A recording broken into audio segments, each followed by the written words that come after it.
हरे कृष्णा। ओम नमः शिवाय।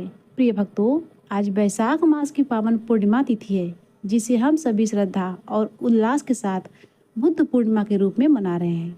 आज 1 मई 2026 शुक्रवार का वह शुभ दिन है, जब चंद्रमा अपनी पूर्ण कलाओं के साथ उदित होकर हम सबको आशीर्वाद दे रहा है। इस दिव्य अवसर पर हम आपके लिए वैशाख पूर्णिमा की महिमा और इसकी व्रत कथाएं लेकर आए हैं। प्रिय भक्तों, आज के दिन एक विशेष खगोलीय और आध्यात्मिक संयोग बन रहा है, भद्रा का आगमन। चूंकि आज भद्रा का वास पाताल लोक में है, इसीलिए यह पृथ्वी वासियों के लिए अनिष्टकारी नहीं है। फिर भी शास्त्रों के अनुसार यदि किसी शुभ पर्व पर भद्रा लग रही हो, तो पूजन और कथा श्रवण से पूर्व भद्रा देवी के 12 नामों का स्मरण करना अत्यंत कल्याणकारी माना जाता है। मान्यता है कि जो भी भक्त इन नामों का श्रद्धापूर्वक जाप करता है, उसके जीवन के सभी विघ्न और बाधाएं स्वतः समाप्त हो जाती है। उसे किसी भी प्रकार की आधी व्याधि यानी मानसिक और शारीरिक कष्ट का भय नहीं रहता। उसके समस्त मांगलिक कार्य निर्विघ्न सिद्ध होते हैं। प्रिय भक्तों, आज की कथा शुरू करने से पहले आइए हम सब मिलकर भद्रा देवी के इन स्वरूपों का नमन करें। धन्या, दधिमुखी, भद्रा, महामारी, खरानना, कालरात्रि, महारुद्रा, विष्टिकरण, कुलपुत्रिका, भैरवी, महाकाली, असुर क्षयकारी। इन प्रभावशाली नामों के स्मरण पश्चात अब हमारा मन शुद्ध और वातावरण पवित्र हो चुका है। तो चलिए प्रिय भक्तों, बड़े ही श्रद्धा और प्रसन्न चित्त मन से सुनते हैं पूर्णिमा की यह व्रत कथा। द्वापर युग में एक समय की बात है। यशोदा जी ने श्री कृष्ण से कहा, हे कृष्ण, तुम सारे संसार के उत्पन्न करता, पालन करता और उसके संहार करता हो। आज कोई ऐसा व्रत मुझसे कहो जिसके करने से मृत्यु लोक में स्त्रियों को विधवा होने का भय न रहे, और यह व्रत सभी मनुष्यों की मनोकामनाएं भी पूर्ण करने वाली हो। तब श्री कृष्ण कहने लगे, हे माता, आपने अति सुंदर प्रश्न किया है। मैं आपसे ऐसे ही व्रत को विस्तार पूर्वक कहता हूँ। सौभाग्य प्राप्ति के लिए स्त्रियों को 32 पूर्णमासियों का व्रत करना चाहिए। इस व्रत के करने से स्त्रियों को सौभाग्य संपत्ति मिलती है। यह व्रत अचल सौभाग्य देने वाला और भगवान शिव के प्रति मनुष्य मात्र की भक्ति को बढ़ाने वाला है। तब यशोदा जी कहती है, हे कृष्ण, सबसे पहले इस व्रत को मृत्यु लोक में किसने किया था? इसके विषय में भी मुझे विस्तार पूर्वक बताइए। तब श्री कृष्ण कहने लगे, माते, इस भूमंडल पर एक अत्यंत प्रसिद्ध राजा चंद्रहास से पालित अनेक प्रकार के रत्नों से परिपूर्ण कार्तिका नाम की एक नगरी थी। वहां पर धनेश्वर नाम का एक ब्राह्मण था और उसकी पत्नी अति सुशीला व रूपवती थी। दोनों ही उस नगरी में बड़े प्रेम से रहते थे। घर में धन धान्य आदि की कोई कमी नहीं थी, लेकिन उन्हें एक बहुत बड़ा दुख था कि उनकी कोई संतान नहीं थी। इस दुख से वे अत्यंत दुखी रहा करते थे। एक समय एक बड़ा तपस्वी योगी उस नगरी में आया। वह योगी उस ब्राह्मण के घर को छोड़कर अन्य सभी के घरों में भिक्षा लाकर भोजन किया करता था। एक दिन वह योगी रूपवती से भिक्षा न लेकर किसी दूसरे के घर से भिक्षा लेकर गंगा किनारे जाकर भिक्षा में मिले अन्न को प्रेम पूर्वक खा रहा था कि धनेश्वर ने योगी का यह सब कार्य किसी प्रकार से देख लिया। अपनी भिक्षा के अनादर से दुखी होकर धनेश्वर योगी से बोला, महात्मन, आप सभी घरों से भिक्षा लेते हैं, किंतु मेरे घर की भिक्षा कभी नहीं लेते। इसका क्या कारण है? तब योगी ने कहा कि निःसंतान के घर की भीख पतितों के अन्न के समान होती है, और जो पतितों का अन्न खाता है वह भी पतित हो जाता है। क्योंकि तुम निःसंतान हो, इसीलिए पतित हो जाने के भय से मैं तुम्हारे घर की भिक्षा नहीं लेता। धनेश्वर यह बात सुनकर अपने मन में बहुत दुखी हुआ और हाथ जोड़कर योगी के पैरों में गिर पड़ा और विनीत स्वर से कहने लगा, हे महात्मन, अगर ऐसा है तो आप ही मुझे पुत्र प्राप्ति का कोई उपाय बताइए। आप तो सब कुछ जानने वाले हैं, मुझ पर यह अवश्य कृपा कीजिएगा। धन की मेरे घर में कोई कमी नहीं है, किंतु कोई पुत्र न होने के कारण मैं अत्यंत दुखी हूँ। यह सुनकर योगी कहने लगे, हे ब्राह्मण, तुम देवी चंडी की आराधना करो। फिर घर आकर उसने अपनी पत्नी से सारा वृत्तांत कहा और खुद तपस्या करने के लिए वन में चला गया। वन में जाकर उसने देवी चंडी की उपासना की और अपनी उपासना से देवी चंडी को प्रसन्न किया। चंडी देवी ने 16वें दिन उसको स्वप्न में दर्शन दिया और कहा, हे धनेश्वर, जा, तेरे घर पुत्र होगा, परंतु वह 16 वर्ष की आयु में ही मृत्यु को प्राप्त हो जाएगा। अगर तुम दोनों पति पत्नी 32 पूर्णमासियों का व्रत विधि पूर्वक करोगे तो वह दीर्घायु होगा। जितनी तुम्हारी सामर्थ्य हो आटे की उतनी दिए बनाकर शिव जी का पूजन करना, किंतु पूर्णमासी को 32 की संख्या पूरी हो जानी चाहिए। प्रातःकाल होने पर इस स्थान के पास ही तुम्हें आम का एक वृक्ष दिखाई देगा।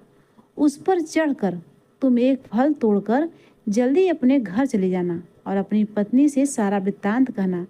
ऋतु स्नान के बाद वह स्वच्छ होकर श्री शंकर जी का ध्यान करके उस फल को खा लेगी, तब शंकर भगवान की कृपा से उसको गर्भ ठहर जाएगा। जब वह ब्राह्मण प्रातःकाल उठा तो उसने उस स्थान के पास ही आम का एक वृक्ष देखा, जिस पर अत्यंत सुंदर आम का एक फल लगा हुआ था। ब्राह्मण ने उस आम के वृक्ष पर चढ़कर फल को तोड़ने का प्रयास किया, किंतु वृक्ष पर कई बार प्रयास करने पर भी वह नहीं चढ़ पाया। अब तो ब्राह्मण को बड़ी चिंता हुई। तब वह विघ्न विनाशक श्री गणेश जी की वंदना करने लगा कि हे दयानिधे, अपने भक्तों के विघ्नों का नाश करके उनके मंगल कार्य को करने वाले, दुष्टों का नाश करने वाले, रिद्धि सिद्धि के देने वाले, आप मुझ पर कृपा करें। प्रभु, मुझे इतना बल दें कि मैं अपने मनोरथ को पूर्ण कर सकूं। इस प्रकार सच्चे मन से गणेश भगवान की प्रार्थना करने पर वह भगवान की कृपा से वृक्ष पर चढ़ गया। वृक्ष से फल तोड़कर उसने घर आकर अपनी पत्नी को वह फल दे दिया और उसकी पत्नी ने अपने पति के कहे अनुसार उस फल को खा लिया और वह गर्भवती हो गई। देवी चंडी की असीम कृपा से उसे एक अत्यंत सुंदर पुत्र हुआ, जिसका नाम उन्होंने देवीदास रखा। माता पिता के हर्ष और शोक के साथ वह बालक शुक्ल पक्ष के चंद्रमा की तरह अपने पिता के घर में बढ़ने लगा। देवी की कृपा से वह बालक बहुत ही सुंदर, सुशील और विद्या में बहुत ही निपुण हो गया। देवी की आज्ञा अनुसार उसकी माता ने 32 पूर्णमासी का व्रत रखना आरंभ कर दिया, जिससे उसका पुत्र बड़ी आयु वाला हो जाए। 16वां वर्ष लगते ही देवीदास के माता पिता को बड़ी चिंता हो गई कि कहीं उसके पुत्र की इस वर्ष मृत्यु न हो जाए। उन्होंने विचार किया कि अगर यह दुर्घटना उनके सामने हुई तो वे कैसे सहन कर सकेंगे।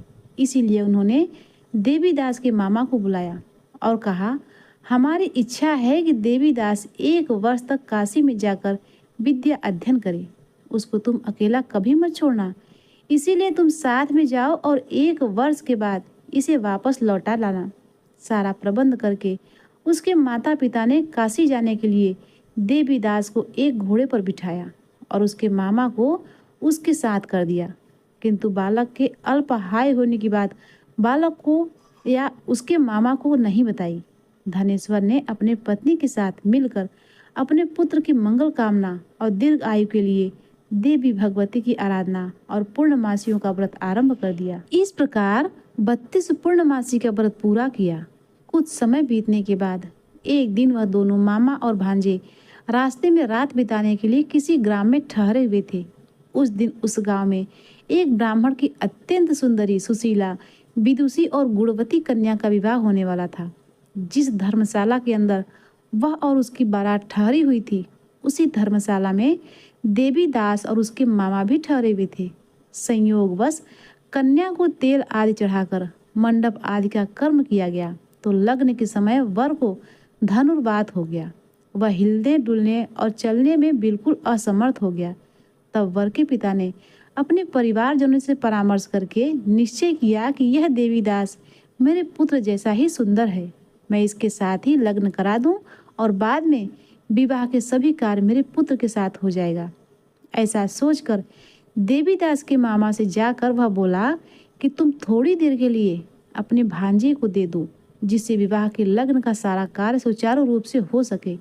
तब उसका मामा कहने लगा, जो कुछ भी मधु पर्क आदि कन्यादान के समय वर को मिले वह सब हमें दे दिया जाए, तो मेरा भांजा इस बारात का दूल्हा बन जाएगा। यह बात वर के पिता ने स्वीकार कर ली और तब मामा ने अपने भांजे को वर बनने को भेज दिया और उसके साथ विवाह के सभी कार्य रात में विधि पूर्वक संपन्न हो गया। पत्नी के साथ वह भोजन नहीं कर रहा था। दुखी मन से वह सोचने लगा कि न जाने यह कैसी स्त्री होगी। वह एकांत में इसी सोच में पड़ा हुआ था कि उसकी आंखों से आंसू भी आ गए। तब उसकी पत्नी ने पूछा, क्या बात है, आप इतने उदासीन और दुखी क्यों हो रहे हैं? तब उसने वह सारी बातें जो वर के पिता और उसके मामा में हुई थी वधु को बता दी। तब वधु कहने लगी, यह ब्रह्म विवाह के विपरीत कैसे हो सकता है? देव, ब्राह्मण और अग्नि के सामने मैंने आपको ही अपना पति बनाया है, इसीलिए आप ही मेरे पति हैं। मैं आपकी पत्नी रहूंगी, किसी अन्य की बिल्कुल नहीं रहूंगी। तब देवीदास ने कहा, ऐसा मत कहो, क्योंकि मेरी आयु बहुत थोड़ी है। मेरे मरने के बाद तुम्हारी क्या गति होगी, इस बात को अच्छी तरह सोच लो। परंतु वह वधु दृढ़ विचार वाली थी। बोली, आपकी जो गति होगी वही मेरी भी होगी। हे स्वामी, आप उठिए और भोजन कीजिए, आप निश्चय ही भूखे होंगे। तब देवीदास और उसकी पत्नी ने मिलकर भोजन किया और रात में वे सो गए। प्रातःकाल देवीदास ने अपनी पत्नी को 3 नगों से जड़ी हुई एक अंगूठी और एक रुमाल दिया और बोला, प्रिय, इसे संकेत समझकर रखो और शांत हो जाओ। मेरा मरण और जीवन जानने के लिए एक पुष्प वाटिका बना लो, उसमें सुगंधित वाली एक नवमल्लिका लगा लो। उसको हर दिन जल से सींचना। जिस समय और जिस दिन मेरी मृत्यु का समय होगा, ये फूल सूख जाएगा और जब ये फिर से हरे भरे हो जाएंगे तो समझ लेना कि मैं जीवित हूँ। ऐसा समझा बुझाकर वह चला गया। प्रातःकाल होती ही वहां पर गाजे बाजे बजने लगे। जिस समय विवाह के कार्य समाप्त करने के लिए वर तथा सब बाराती मंडप में आए तो कन्या ने वर को भली प्रकार से देखकर अपने पिता से कहा, यह मेरा पति नहीं है। मेरा पति वही है जिसके साथ रात में मेरा विवाह हुआ था। इसके साथ तो मेरा विवाह हुआ ही नहीं। अगर यह वही है तो बताएं कि मैंने इसको क्या दिया था और रात में हमारे बीच में क्या गुप्त बातें हुई थी। पिता ने अपने कहे अनुसार वर को बुलाया। कन्या की सारी बातें सुनकर वह कहने लगा कि मैं कुछ नहीं जानता। इसके बाद वह लज्जित होकर अपना सा मुंह लेकर चला गया और सारी बारात भी अपमानित होकर वहां से लौट गई। भगवान श्री कृष्ण आगे बोले, हे माते, इस प्रकार देवीदास काशी विद्या पढ़ने के लिए चला गया। जब कुछ समय बीत गया तो काल से प्रेरित होकर एक सांप रात के समय उसको डसने के लिए वहां आ गया। उस विषधर के प्रभाव से उसके बिस्तर के चारों ओर विष की ज्वाला से वह स्थान विषैला हो गया। परंतु व्रतराज के प्रभाव से वह सांप उसे काट नहीं पाया, क्योंकि पहले ही उसकी माँ ने 32 पूर्णमासी का व्रत कर रखा था। इसके बाद मध्याह्न के समय स्वयं काल वहां पर आया और उसके शरीर से उसके प्राणों को निकालने का प्रयास करने लगा, जिससे वह मूर्छित होकर धरती पर गिर पड़ा। भगवान की कृपा से उसी समय देवी पार्वती जी के साथ श्री शंकर जी वहां पर आ गए। उसको मूर्छित दशा में देखकर देवी पार्वती ने भगवान से प्रार्थना की कि हे प्रभु, इस बालक की माता ने पहले 32 पूर्णमासी का व्रत किया था, जिसके प्रभाव से हे भगवान, अब आप इसको प्राणदान दीजिए। देवी के कहने पर भक्त वत्सल भगवान ने उस बालक को प्राणदान दे दिया। इस व्रत के प्रभाव से काल को भी पीछे हटना पड़ा और देवीदास स्वस्थ होकर बैठ गया। उधर उसकी पत्नी उसके काल की प्रतीक्षा किया करती थी। एक दिन उसने देखा कि उस पुष्प वाटिका में पत्र पुष्प कुछ भी नहीं रहे, सब कुछ सूख कर नष्ट हो गए थे। तो उसको बड़ा आश्चर्य हुआ, किंतु कुछ ही क्षण में वह सब वाटिका पहले की तरह हरी भरी हो गई। तब वह समझ गई कि उसके पति पुनर्जीवित हो गए हैं। यह देखकर वह बहुत प्रसन्न होकर अपने पिता से कहने लगी, पिताजी, मेरे पति जीवित हैं, आप उनको ढूंढिए। जब 16वां वर्ष बीत गया तो देवीदास भी अपने मामा के साथ काशी से वापस अपने घर के लिए चल पड़ा। इधर उसके ससुर उसको ढूंढने के लिए घर से जाने ही वाले थे कि वह दोनों मामा भांजा वहीं पर आ गए। उसको आया देखकर उसका ससुर बड़ी प्रसन्नता के साथ उसे अपने घर ले गया। उस समय नगर के निवासी भी वहां इकट्ठे हो गए और फिर सबने निश्चय किया कि अवश्य ही इस बालक के साथ इसी कन्या का विवाह हुआ था। उस बालक को जब कन्या ने देखा तो पहचान लिया। फिर सब कहने लगी, भला हुआ जो यह आ गया। और तब सब नगरवासियों ने खूब आनंद मनाया। कुछ दिन के बाद देवीदास अपनी पत्नी और अपने मामा के साथ अपने ससुर के घर से बहुत सारा उपहार लेकर अपने घर की ओर चल पड़ा। जब वह अपने नगर के निकट गया तो कई लोगों ने उसे देखकर उसके माता पिता को सूचना दे दी कि देवीदास ने अपने माता पिता के चरणों में सिर रखकर प्रणाम किया और उसकी पत्नी ने भी अपने सास ससुर के चरणों को स्पर्श किया। माता पिता ने अपने पुत्र और पुत्र वधू को अपने हृदय से लगा लिया। अपने पुत्र और पुत्र वधू के आने की खुशी में धनेश्वर ने बड़ा भारी उत्सव किया और ब्राह्मणों को दान दक्षिणा देकर प्रसन्न किया। भगवान श्री कृष्ण कहने लगे, माते, इस प्रकार धनेश्वर 32 पूर्णमासियों के व्रत के प्रभाव से पुत्रवान हो गया। जो भी स्त्रियां इस व्रत को करती हैं वे जन्म जन्मांतर में वैधव्य योग का दुख नहीं भोगती और सदैव सौभाग्यवती रहती हैं। यह मेरा वचन है। प्रिय भक्तों, वैशाख पूर्णिमा को बुद्ध पूर्णिमा भी कहते हैं। आज वैशाख पूर्णिमा के दिन कूर्म जयंती भी मनाई जा रही है, जिसमें भगवान विष्णु के कूर्म अवतार धारण कर समुद्र मंथन के समय देवताओं की सहायता की थी। एक समय की बात है, महर्षि दुर्वासा देवराज इंद्र से मिलने स्वर्गलोक में गए। उस समय इंद्र ऐरावत हाथी पर आरूढ़ होकर कहीं जाने के लिए तैयार थे। उन्हें देखकर महर्षि दुर्वासा ने विनीत भाव से देवराज को एक पारिजात पुष्पों की माला भेंट कर दी। देवराज ने माला तो ग्रहण कर ली, किंतु उसे स्वयं न पहनकर ऐरावत के मस्तक पर डाल दिया। हाथी मद से उन्मत्त हो रहा था। उसने उस माला को सूंड से मस्तक पर खींचकर मसलते हुए फेंक दिया और पैरों से कुचल डाला। अपने ही सामने यह सब देखकर ऋषि दुर्वासा अत्यंत क्रुद्ध हो उठे और उन्होंने श्राप देते हुए कहा, रे मूढ़, तुमने मेरी दी हुई माला का अनादर किया है। तुम राजलक्ष्मी के मद में मेरा अपमान कर रहे हो। इसीलिए जाओ, आज से तीनों लोकों की लक्ष्मी नष्ट हो जाएगी। श्राप के प्रभाव से इंद्र आदि सभी देवगण और तीनों लोक श्रीहीन हो गए। तब असहाय देवगण ब्रह्मा जी के पास गए। ब्रह्मा जी उन सभी को साथ लेकर बैकुंठ में श्री नारायण के पास पहुंचे। श्री हरि ने गंभीर वाणी में कहा, तुम लोग समुद्र का मंथन करो, जिससे लक्ष्मी और अमृत की प्राप्ति होगी।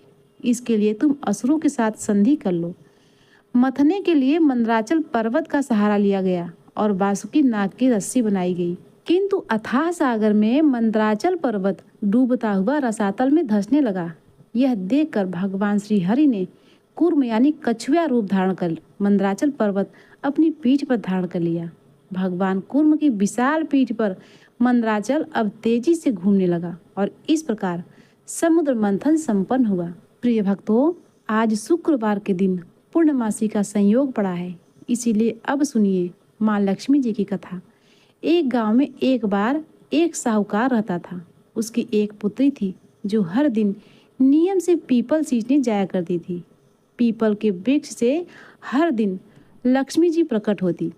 एक दिन लक्ष्मी जी ने साहूकार की बेटी से कहा, तू मेरी सहेली बन जा। लड़की ने अपने पिता से पूछकर लक्ष्मी जी की सहेली बनना स्वीकार कर लिया। लक्ष्मी जी ने उसको भोजन का न्योता दिया। लक्ष्मी जी के यहाँ वह गई तो लक्ष्मी जी ने उसे सोने की चौकी और सोने की थाली में 36 प्रकार के व्यंजन दिए। जिमाकर जब वह जाने लगी तो लक्ष्मी जी ने कहा, मैं भी तेरे घर जीवने आऊंगी। लड़की घर जाकर उदास बैठ गई, क्योंकि उसके पास लक्ष्मी जी को खिलाने के लिए वैसा वैभव नहीं था।